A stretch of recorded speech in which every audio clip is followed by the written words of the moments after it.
We are live on Proline TV for a Monday as we take a look back at what happened week 3 in the NFL, week 4 in college football. We're also going to take a look ahead at the early lines for all the action this week. Jim Feist is unable to attend us here today. You can check out his videos, though. We already put one out on Sunday for the early lines and then updated that earlier today with some opening line commentary and analysis as well. So a couple of videos already posted by Jim on the NFL coming up for week 4. You can check that out. Speaking of the NFL, you can see here, this is the last remaining game this week. Baltimore is a 4.5-point favorite. So you're still getting, of course, 2-1 on the money line with Detroit. And as we said last week, we thought there were 2 good money line plays this week. One was Carolina. So we came through with that one. And this was the other one. And we felt that this was a no-brainer because anytime you can get a quality playoff team and even a Super Bowl contender with odds close to 2-1 on the money line, I think you have to jump on it, which is the reason why I jumped on the Rams yesterday. At one sports book, this was interesting. At one of them, I was getting just 3 on the line, but the money line was plus 177, and that is highly unusual.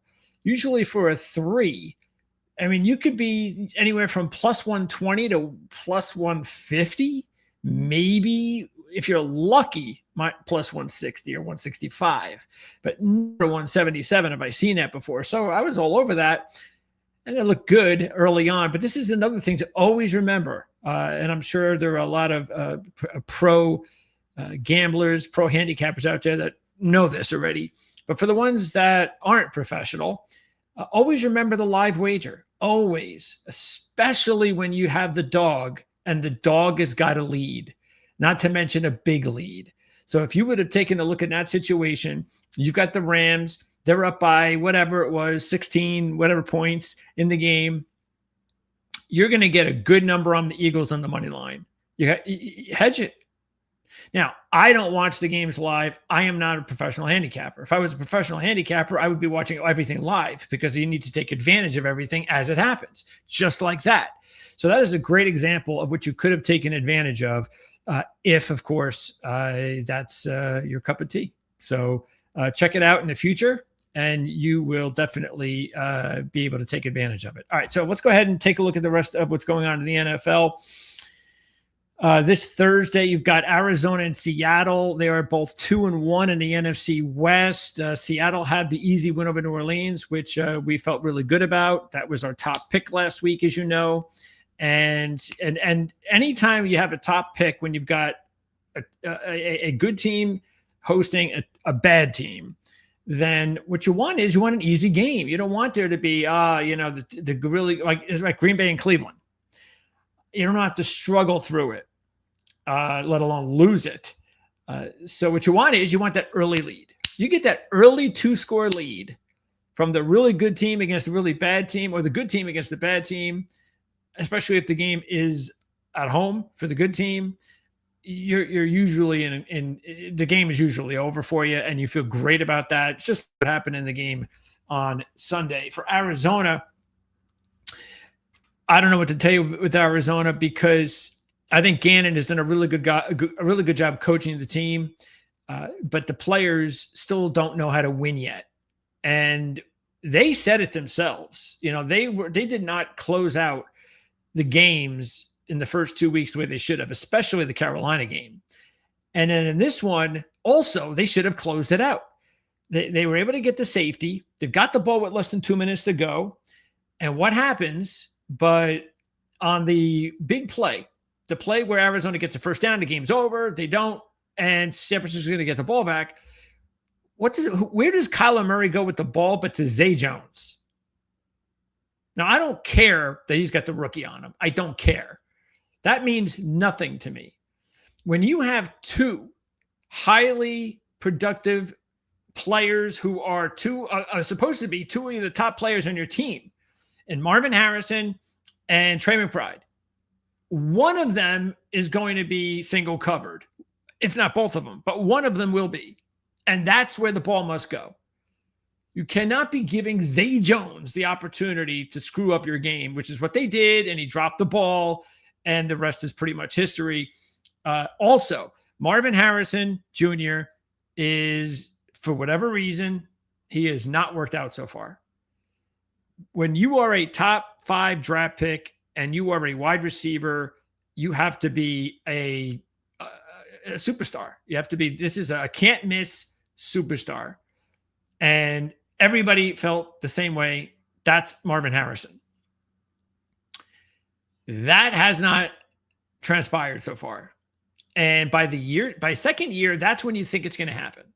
Any rookie can have a slow year 1, but by year 2, you need the lights need to be on, especially with the same coaching staff, same quarterback. You got to get going. And there was a play you may not have watched, maybe you did, when the ball was thrown in the corner of the end zone. And I'm pretty sure Arizona scored a touchdown on this drive anyway, but I'm just going to get to the point of this. So Marvin Harrison goes up, and I don't know where the ball was intended because Zay Jones and Marvin Harrison were both in the corner of the end zone. Zay Jones got, I believe, it was the penalty called on the DB covering Zay Jones. I do think that's where the ball was intended. Marvin Harrison comes out of his break and sees the ball and takes this wide angle on it, and it looks like he's about to bring the ball in. The ball touches his hands, and he's not able to bring it in. Now, it's not an easy catch. It's not one of those catches where you go, oh, man, come on. How can you not catch that? It's just a catch that superstars make.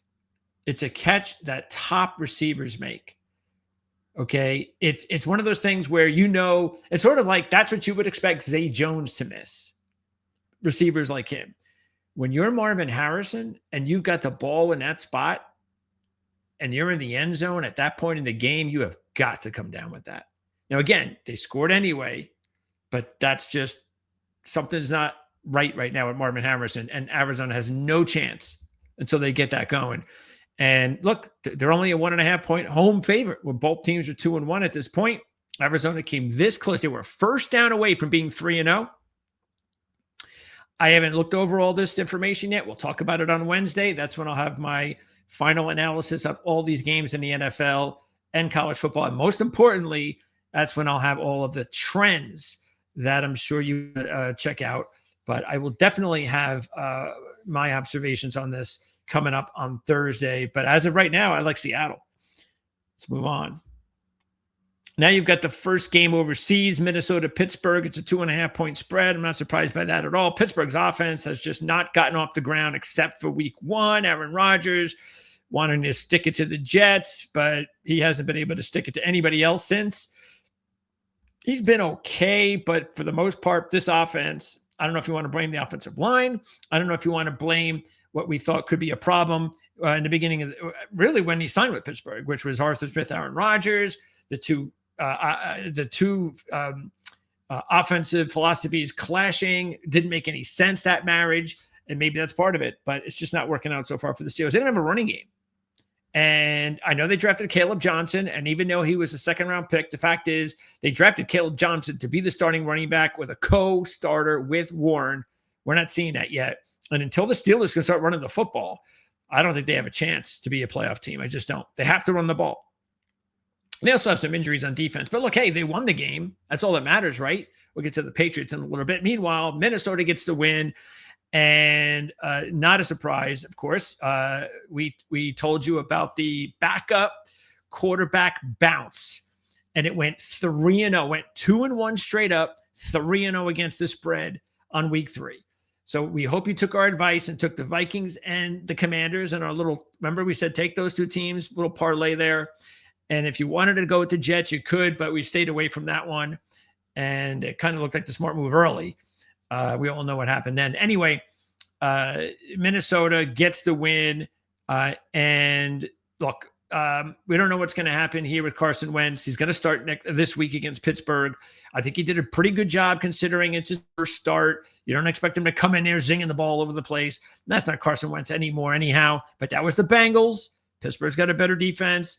I still think the Vikings might be the play here, to tell you the truth.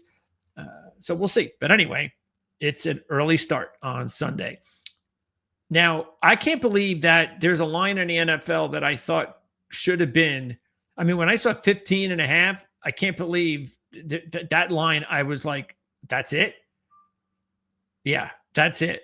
I thought this line should have been 20. And I don't know, but seriously, this is 2 scores. If you think about it, that's it. 2 scores. The Saints. Did anybody watch them on the road for the first time last week? And now they're going to Buffalo.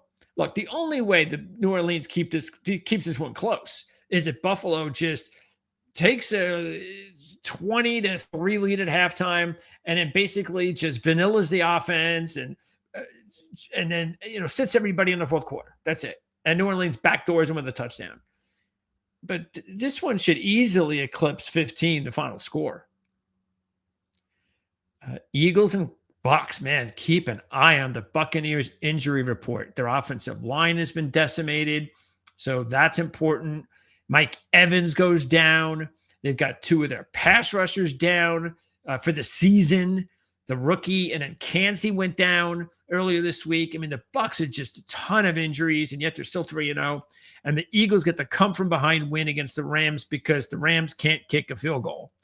That's disappointing for the Eagles. This will be a big week to see whether or not the getting down big and being able to open things up was all that this new OC needed, because he had been lousy up until this point. And I just can't imagine what talk radio would have been in Philly if LA would have won that game going away. And that offense had never opened up. But it did. Now, does that mean Eagles are going to be fine? OC will be fine? Well, let's find out when they take on the Bucks. This would be a good one. Carolina and New England. New England doesn't have a right to be a 5.5-point favorite and an over 2-1 money line favorite over any team other than Tennessee and New Orleans. No way Carolina should be getting as many points. I'm sorry. Who are the Patriots? We talked about this before the season started. Nothing has changed. Nothing. They were one play away against the Dolphins from being 0-3. And they've been at home twice. They lost to Las Vegas and Pittsburgh. Not that those teams have looked very good this season. And they beat the Dolphins. What is it about the way that Carolina beat Atlanta? What was it, 30-0? I know it wasn't like an aesthetically great appearance by Carolina, but hey, they played defense and caused turnovers. That's something that was extremely important for Carolina if they were going to be a much better team this year. So hell no. Should Carolina be getting 2-1 again, I will definitely jump on that.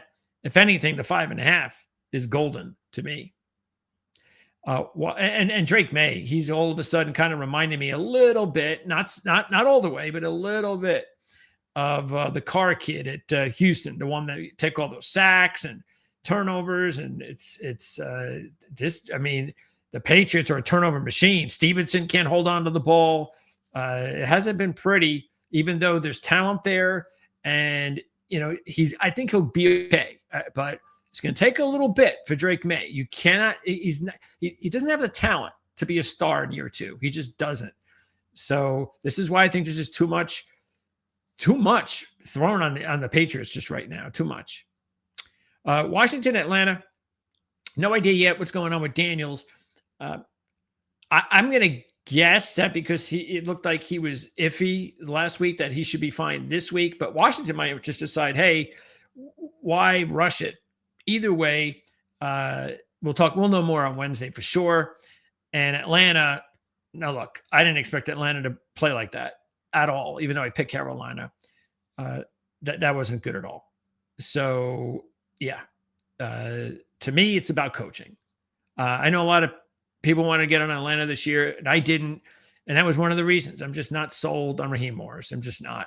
I think they have a coaching problem. And I think that until they get another good quality coach there, I just don't see it. So now that doesn't mean I don't like him this week, especially if Mariota plays. So we'll see on Wednesday. Now this line is definitely too small. I don't know what this is only doing at 8.5. Just because Cleveland won a game. Look, we picked them a couple of weeks ago to cover against Baltimore. Okay, so it wasn't like it was a surprise to me that they hung in there. Remember, we talked about this last Wednesday, that this is just not a game I like. I don't want to touch this game. I've seen teams go to Cleveland and lay eggs like this before. But that doesn't mean Cleveland usually follows it up, especially going on the road against a playoff team, and then just they're okay again. No, the offense is not good. I mean, they can't throw the ball. It is there. Judkins look good, and that's important. They must run the football. Yeah, I don't know. This is 8.5. I'm very surprised by this. This needs to be at least double digits. I mean, Baltimore's 12.5 a couple of weeks ago. Detroit 8.5. And by the way, they blew them out. Baltimore did. So yeah, I think Detroit's an obviously good play here. I mean, Cleveland close to winning back-to-back, doing it on the road against a playoff team. This makes a lot of sense. Chargers and the Giants. And the Giants, they are on lock watch. We'll see what happens there. I don't think they should play him. I don't even know. I didn't even check if Andrew Thomas played last night. But if he didn't, I would not play lock until Thomas is in there. I'm not going to feed him to the Wolves. Just not going to do it. Seen that scenario before. Chargers are looking good, and that's why we like them against Denver. Just keep riding a team that's hot. And now they have to play a bad team, a winless team. It's an undefeated against a winless.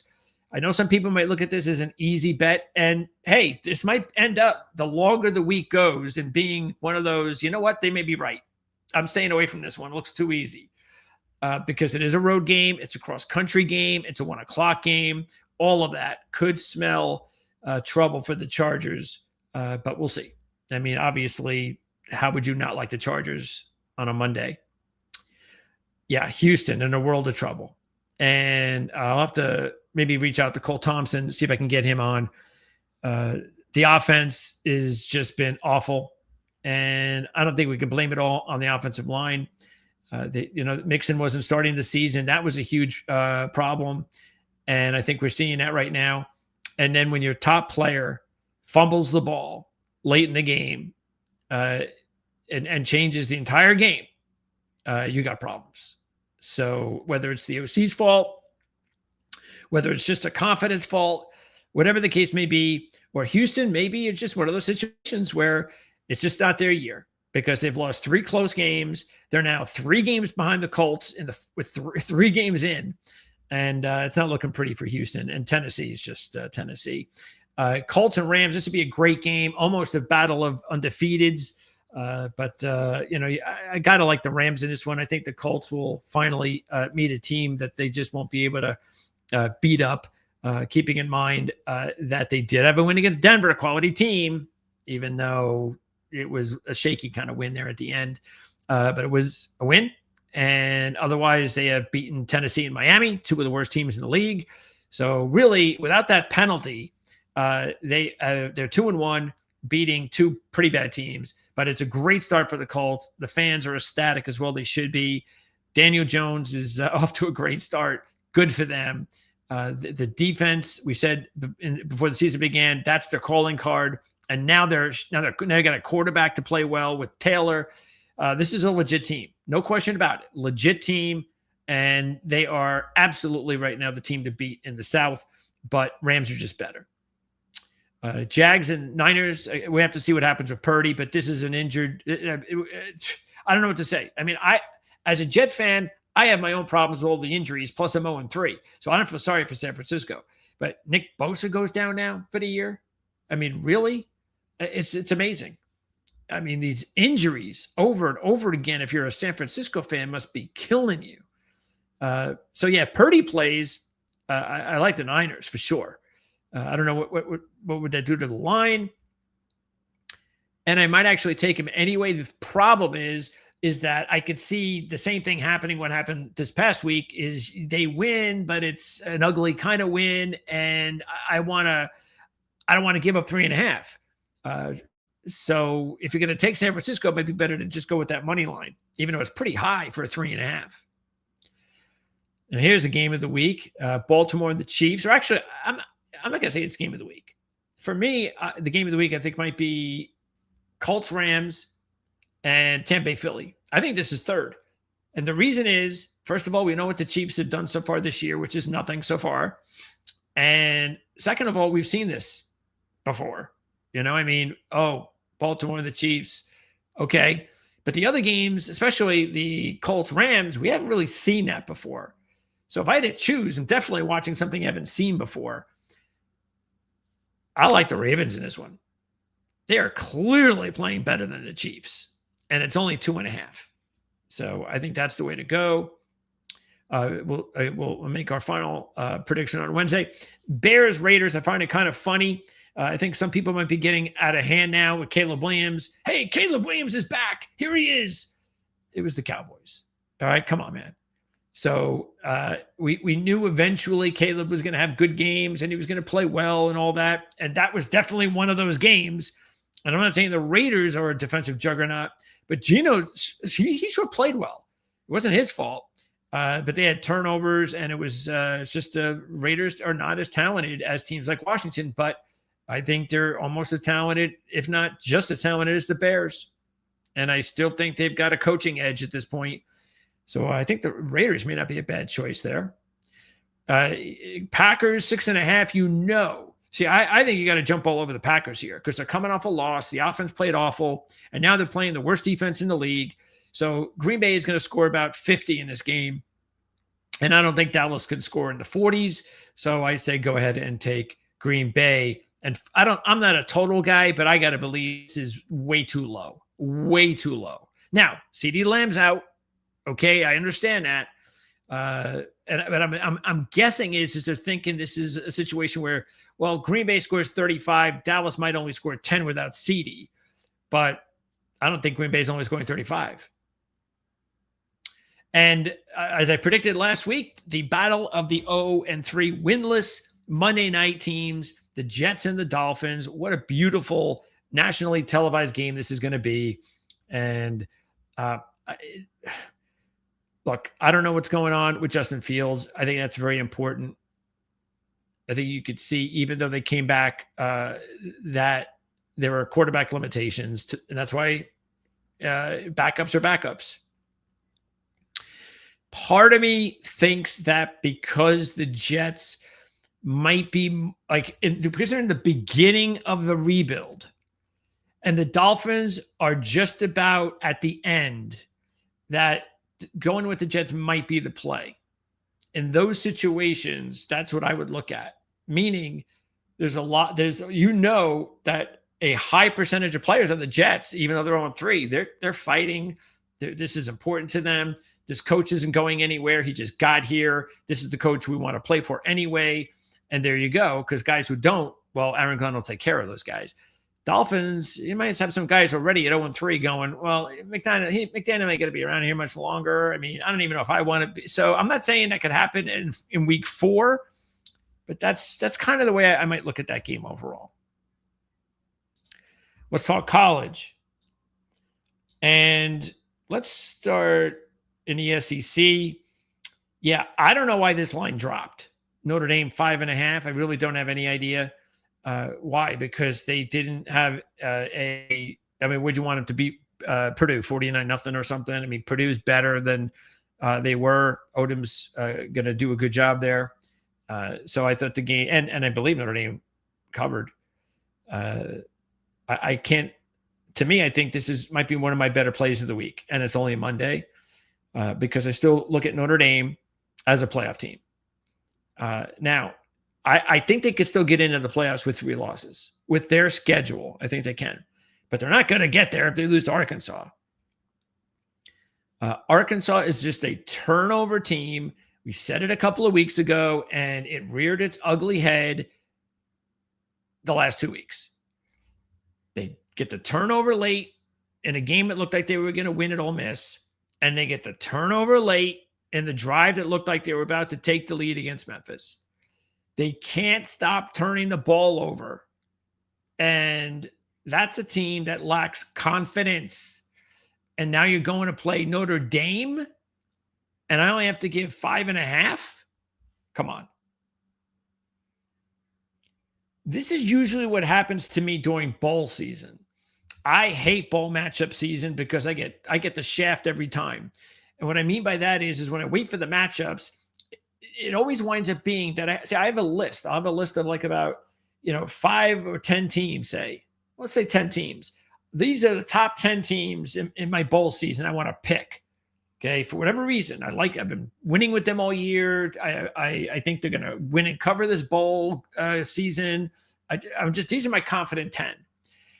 And rest assured, every single season, the committees will end up matching 8 of those 10 teams against each other and wiping out what could be 10 games and leaving me with like 1 or 2 at the least. Because and what I'm saying by that is we talked last week about thinking that Utah State might be a good sleeper in the Mountain West. And now they're pitted with our team of the year, Vanderbilt. Still a lot of points. So I could see Utah State might be able to cover that. But anyway, I kind of like LSU here because Ole Miss, they've been getting by with these quarterbacks, but LSU has got a defense. And it's that defense that I think is going to be able to win this game. I'll take a look at the trends. I'm not sure if this will be one of my top plays, but I definitely like LSU. And we're going to take a look at the rankings here too in just a little bit. Let me make sure I have them because I should have moved them into place here, but I'll put those I'll put them in just a little. We'll wrap up with the rankings. Where am I? I said that I was saying that because of the fact that I have LSU. I still think whatever third. So and I don't even have Ole Miss in my top 10. So who do you think I like? I like Texas A&M in this one. Man, Jackson Arnold, did he blow it? He had 2 to 3 opportunities to come up with some big plays down the field passing. He couldn't complete any of them. And otherwise, they might have been able to pull that one out. Or that could have been forcing Oklahoma to win on a final drive. But they're limited. Arnold is playing much better than he did last year. There's no doubt about it. But he's still a limited quarterback. He's not a great passer. A&M basically sitting there waiting for Auburn. And I feel confident about Texas A&M here. They're not going into Notre Dame, winning that game, finally putting them in a position to show everybody that this could be a real season for us, and then just lose the next week. This could be interesting. Mississippi State. How can you not like what's going on there? Shapen is doing just a really, what a difference when you have a quarterback. So, yeah, I think Mississippi State, this one could be something. Just taking a look at it, you might say, well, Tennessee's got more talent. Of course they do. And you would think this would be an offensive game. So, yeah, it's going to be interesting. I'd like to see Mississippi State contend in this one, but I might have to be real. So we'll see. But they may not be a bad upset possibility. I don't know. We'll talk more about this one on Wednesday. Huge game. We got some really big games in college football this week, and this is one of them. Georgia's a 3-point favorite here against Bama. And I like Georgia. From what I've seen so far, that's just the way I'm going to go. Now, I do like what Alabama's done since the FSU loss. They have, at least for now, shown the critics that the season's long from over. We're still a playoff caliber team, and just give us time. But I kind of just believe Georgia's a little bit better. I think it all depends on the defense, though, because the Georgia defense did not look good against Tennessee. Alabama's defense, while they had issues against Florida State, that was a different kind of quarterback. And it's also a great coaching staff that had the entire offseason to prepare. So that's the thing I'd be a little bit concerned with, because if that defense for Georgia is what we're going to see all season, they could be very vulnerable here. And that's it for the SEC. Let's go to the Big Ten.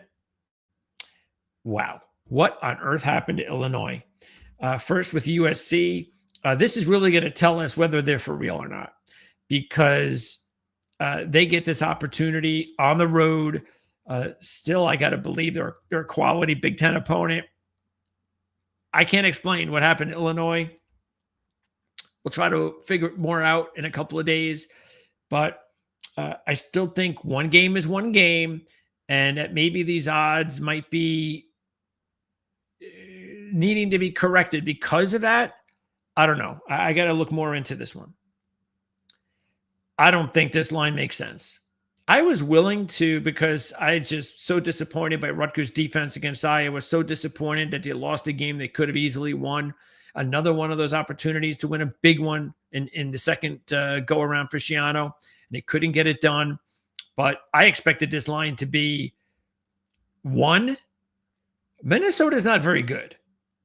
Okay. And I don't understand why, just because they're at home and had a week off, that they should be a touchdown favorite over Rutgers. Now, I didn't take Rutgers last week. I stood away from that.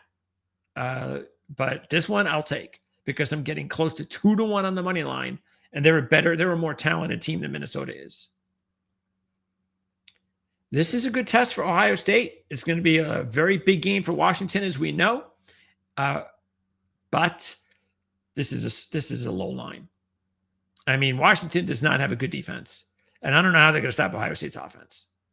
So it's sort of like Rutgers. When Rutgers plays Ohio State later this season, same thing.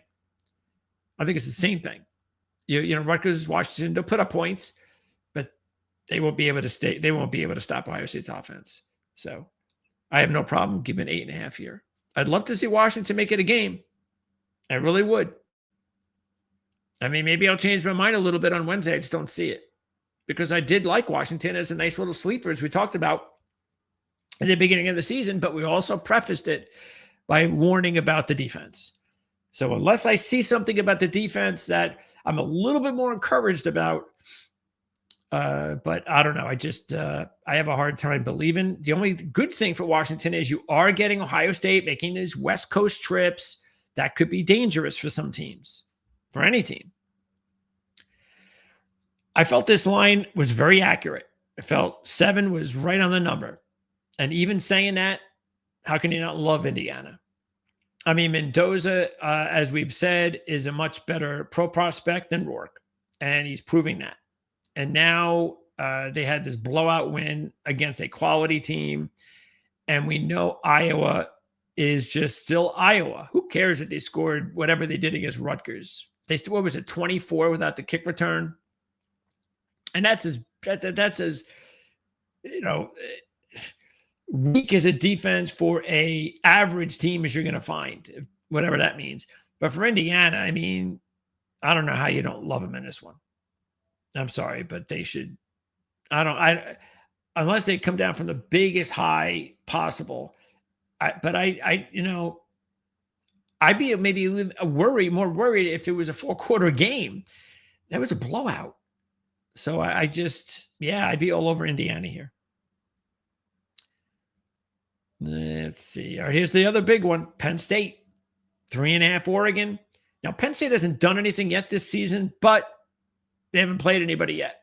And you know that they're not showing you anything. We have our Penn State preview show tomorrow night, 9:30. Should start right around then with Marty and Dylan. So check that out. We'll find out more about this game on the Penn State side, especially. Look, Dante Moore has gotten a lot more recognition so far this season, and I get it. But as I've been saying all along, we won't really know until he faces a quality opponent on the road. And here we go. We will really find out about Dante Moore. Now, maybe Dante Moore comes out and has a monster game. And if he does, he's the Heisman leader. And maybe he wins the Heisman by the end of the year. That's very possible, but I don't think it's probable. I think it's asking an awful lot. It's going to be a whiteout. It's a Saturday night game. This is just a huge season for Penn State, and they get Oregon at home. And it's also a rematch of the championship game, of course. Next, ACC. This is a good game on Friday. Now we really find out about Florida State because they're playing a quality ACC team. Virginia is they're looking for their big win. Elliott's looking for his marquee win. And they came really close to being undefeated when they lost that one in North Carolina State. And so far, all we know about Florida State is what they did against Alabama. That's it. And now they're on the road, first time against a decent team. 7 points, it's a big number. That's a good game. I'm not sure which side I'm going with that one yet.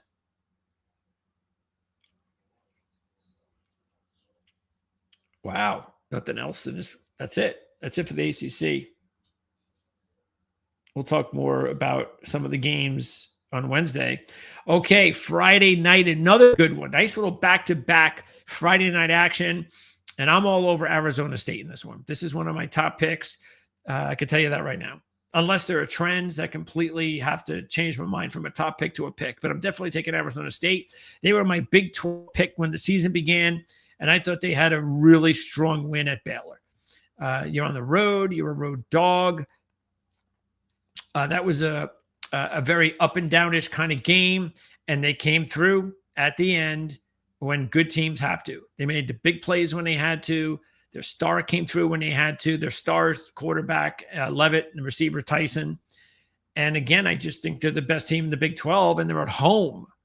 This is not a TCU. They're at home. And they're only a 2.5-point favorite. A little bit disrespect there for the defending Big 12 champs. I like TCU too. I said as much. I said TCU, as you remember last week, they were one of my top plays against SMU. So nothing against TCU for me. It's just that I just think Arizona State's better. This could be the one I've been waiting for. Cincinnati is one of my sleepers, as you know, in the Big 12. And if they're going to be a true sleeper, they've got to win this game. So I'm all in on the 2-1 money line. I like Kansas. I'm into the whole Leipold deal. I mean, head first ever since he's been there. But I don't think this team is a Big 12 competitor for the championship. But I don't know if Cincinnati is or not. So I think Cincinnati is still, I like their quarterback. And I think, they'll be able to match Daniels with Sorsby. So I think this is a flip of the coin game that works really well for the money line. Central Florida, I'm going to be interested in this one. K-State had the week off, though. So that helped them to prepare after just not off to a good start. So they can kind of re-energize their season. I'm going to take a further look at this as a potential set play, but I don't know. It all depends. I got to do a little bit more research on this one. But K-State, yeah, they're not a Big 12 championship team this year. Oh, Utah. So what did we say about that Texas Tech game? We didn't know about when you bring in a New Mexico offensive coordinator and a New Mexico quarterback with a New Mexico number 1 wide receiver and throw them into the Big 12, you don't know what you got until you face a real Big 12 team. They did, and we found out. Oh, Oklahoma State, Tulsa, baby. Our double-digit upset came through in Oklahoma State. I mean, it's just a matter of time.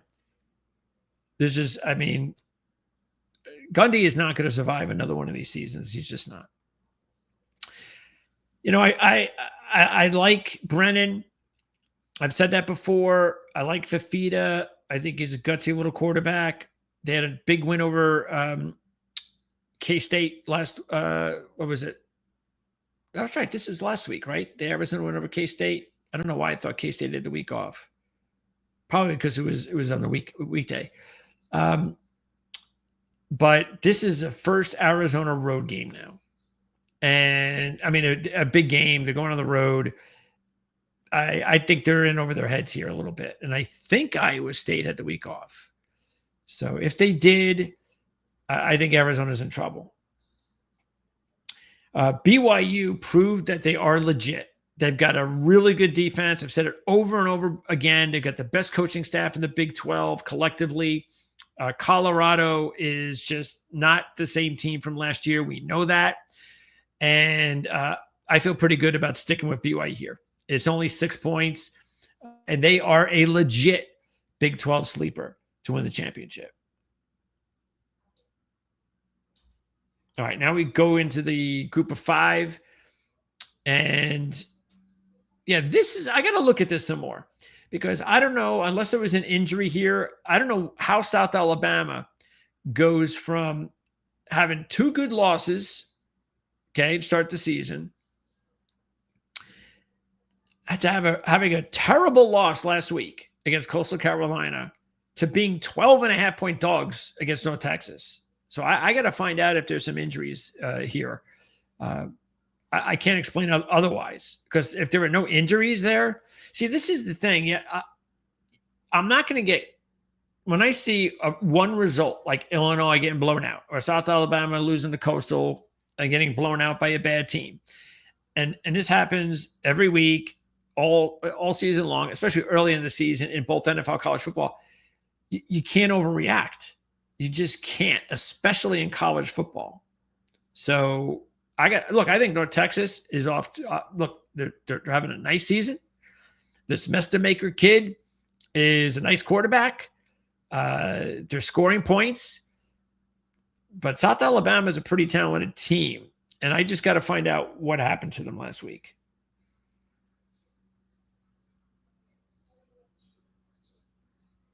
Now, Memphis.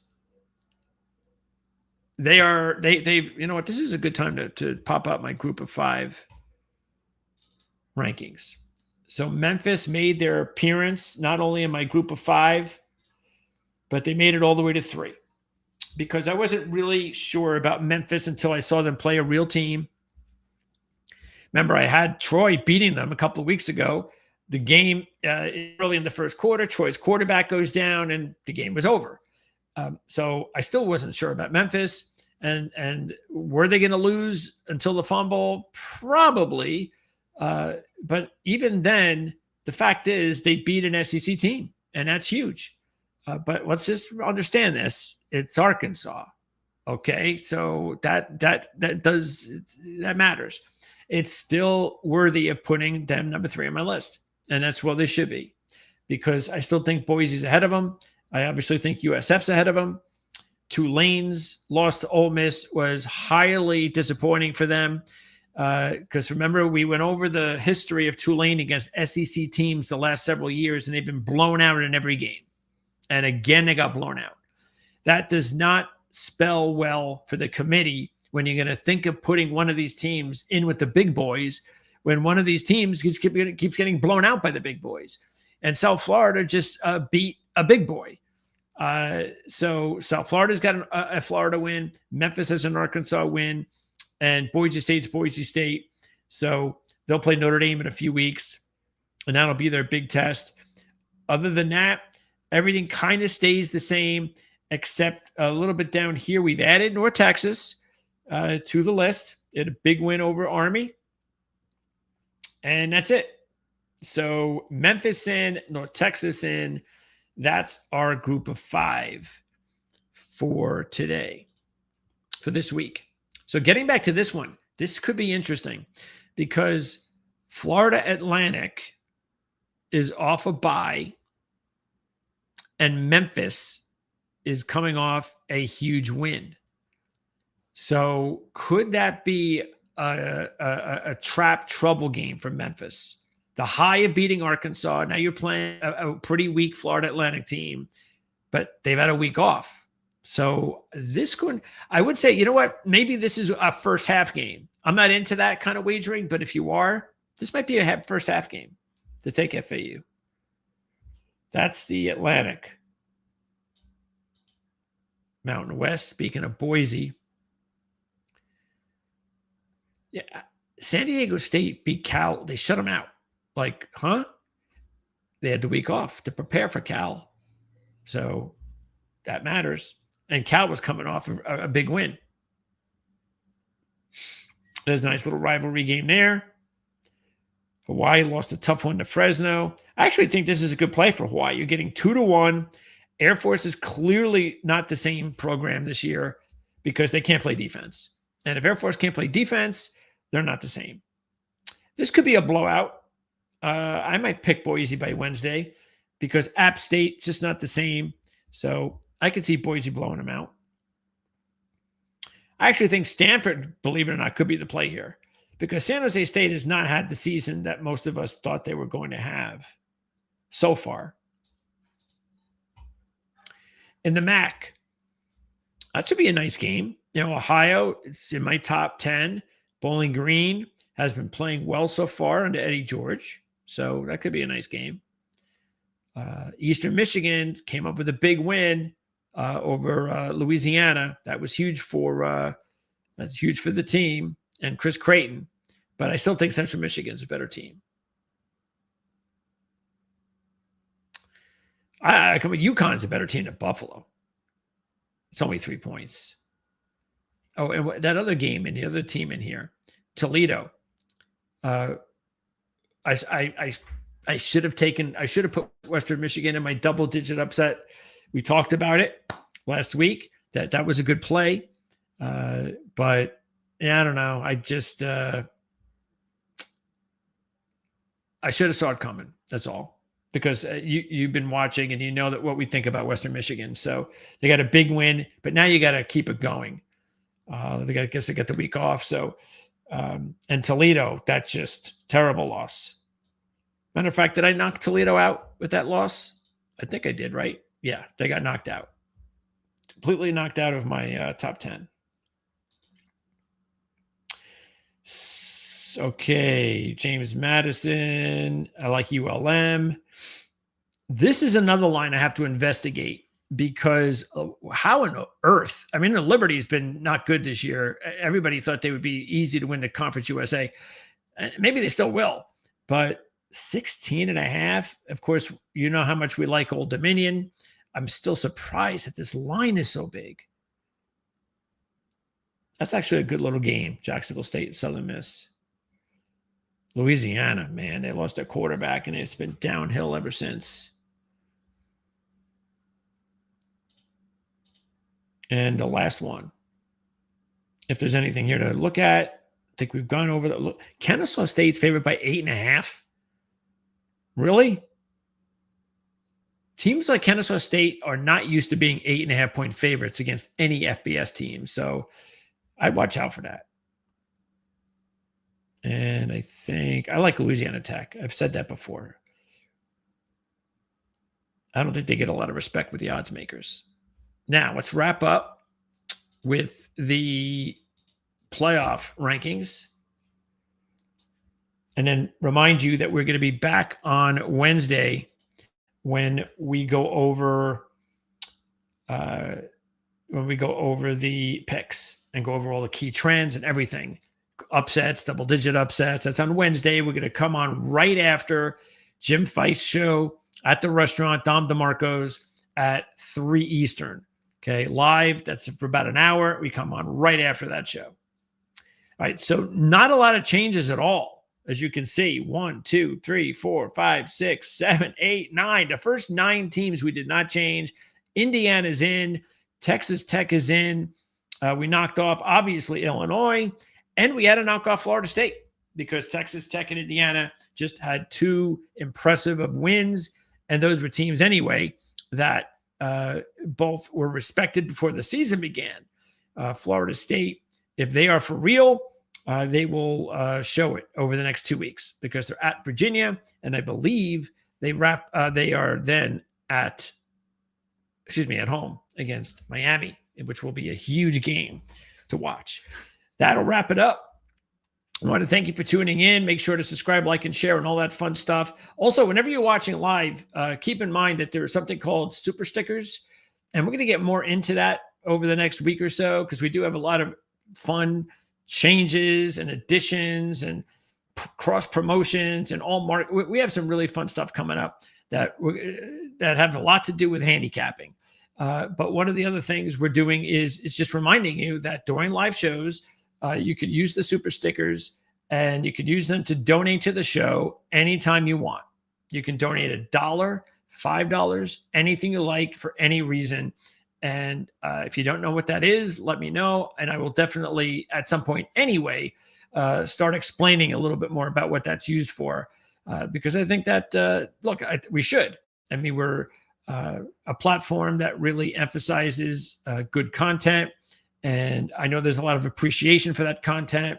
And so, whatever ways you guys can share that appreciation, it's up to us to let you know what you can do. And we'll get to do a better job of that. And we'll do that real soon. So anyway, I'm out of here. Once again, you can take a look at Jim Feist's videos that came out on Sunday and earlier today, taking a look at the lines in the NFL for this week. Coming up week 4, week 3 ends tonight, Detroit and Baltimore. And I'll see everybody tomorrow if you're a NASCAR fan at 4 o'clock with CJ Radoon. And then it is off to Wednesday's show coming on right after Jim's show at the restaurant. I'll see you talking football then at 4 o'clock Eastern right here on ProLine TV and also the Our Lads Football Network.